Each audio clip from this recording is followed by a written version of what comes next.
Salam, Bapak Ibu Saudara-saudari, selamat pagi.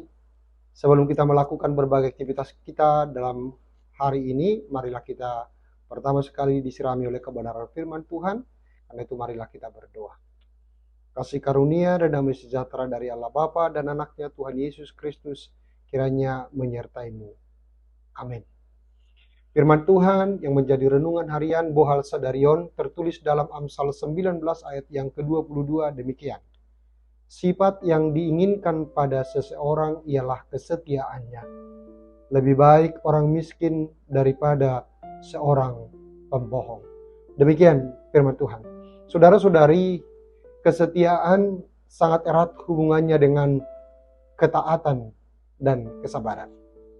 Tentu orang yang setia adalah dia taat kepada apa yang dijanjikannya, apa yang sudah disumpahkannya. Lalu sebagai orang yang setia, dia akan sabar menjalani proses demi proses, tahapan demi tahapan di dalam kehidupannya. Demikianlah yang digambarkan oleh pengamsal dalam hal ini Salomo. Dia menyatakan bahwa kesetiaan itu amat penting, memiliki peran yang sangat penting dalam kehidupan umat manusia. Bahkan kalau kita perhatikan tadi dikatakan lebih baik menjadi seorang miskin daripada seorang pembohong. Kenapa Salomo membuat gambaran seperti itu? Bukankah orang tidak menginginkan kemiskinan dalam kehidupannya? Tetapi mengapa Salomo mengatakan lebih baik seorang miskin daripada seorang pembohong? Artinya kebohongan itu menjadi satu penyakit. Kebohongan itu akan merugikan bukan hanya kita, tapi orang yang kita bohong. Satu kebohongan akan melahirkan kebohongan yang baru. Maka dituntut dari kita adalah kita setia supaya kita mampu menghindari kebohongan dalam diri kita. Itu sebabnya pengamsal juga mengatakan bahwa sifat yang diinginkan pada seseorang ialah kesetiaannya. Lebih baik orang miskin daripada seorang pembohong. Artinya kesetiaan itu melebihi dari segalanya. Kesetiaan itu melebihi dari kekayaan. Kesetiaan itu melebihi dari harta benda. Sebab orang yang setia, dia akan menjaga hubungannya dengan baik. Termasuk kesetiaan kita kepada Tuhan. Iman kita itu adalah butuh dalam ketaatan. Dan di dalam ketaatan itu kita sabar menjalani hidup kita ini proses demi proses yang sedang dibentuk dalam diri kita. Barangkali kita punya hal-hal yang masih kita rindukan dalam kehidupan kita. Tapi sampai hari ini seolah-olah doa kita itu belum terkabul, kerinduan kita itu belum tercapai. Maka di situ dituntut daripada kita kesetiaan kepada Tuhan, sabar dalam setiap proses, dalam menerima jawaban dari doa-doa kita. Saudara-saudari, orang yang tidak setia maka dia tidak akan tenang. Ketika suami berbohong kepada istrinya, dia tidak setia, maka dengan segala cara dia akan menyembunyikan kebohongannya itu, menyembunyikan ketidaksetiaannya itu, sehingga dia tidak akan tenang dalam kehidupannya. Jangan-jangan akan ketahuan, jangan-jangan akan terbongkar. Maka kata jangan-jangan akan selalu menekan kehidupannya, sehingga dia tidak bebas berekspresi, dia tidak bebas bersikap, bahkan selalu menutup-nutupi apa yang dia simpan atau dia sembunyikan. Kesetiaan juga harus dimiliki bukan hanya sebagai pasangan suami istri, tapi setiap orang yang memiliki komitmen tertentu dia harus menjaga itu dalam kesetiaan supaya orang yang sudah dijanjikan itu senantiasa percaya dalam kehidupan kita.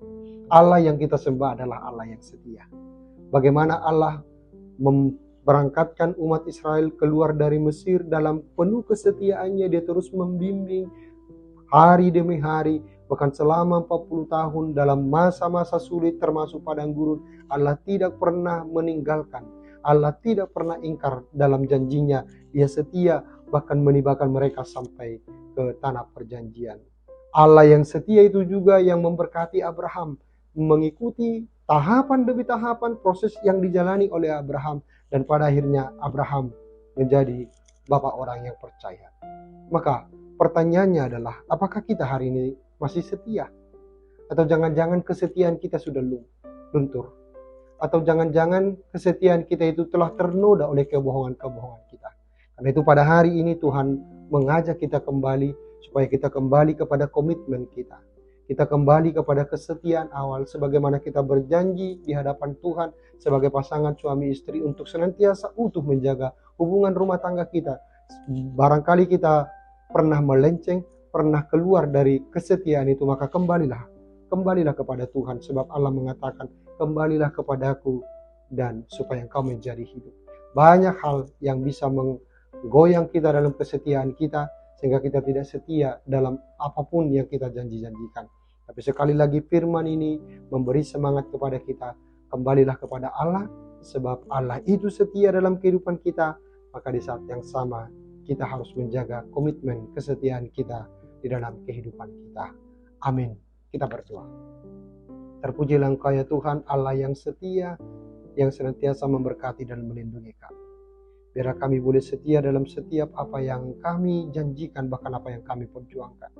Hingga pada akhirnya kami boleh merasakan setiap kebaikan-Mu dalam kehidupan kami. Kalau ada di antara saudara-saudara kami yang mengalami problema dalam soal kesetiaan, baik berumah tangga, baik dalam bekerja, atau apapun itu Tuhan, biarlah kami kembali dalam kesetiaan itu, sebab Allah itu setia senantiasa memberkati dan melindungi kami. Berkati kami sepanjang hari ini, kuatkan kami untuk senantiasa berjalan seturut dengan kehendak. Dalam Kristus Yesus Tuhan dan Juru Selamat kami yang hidup, kami telah berdoa dan bersyukur kepada-Mu. Amin.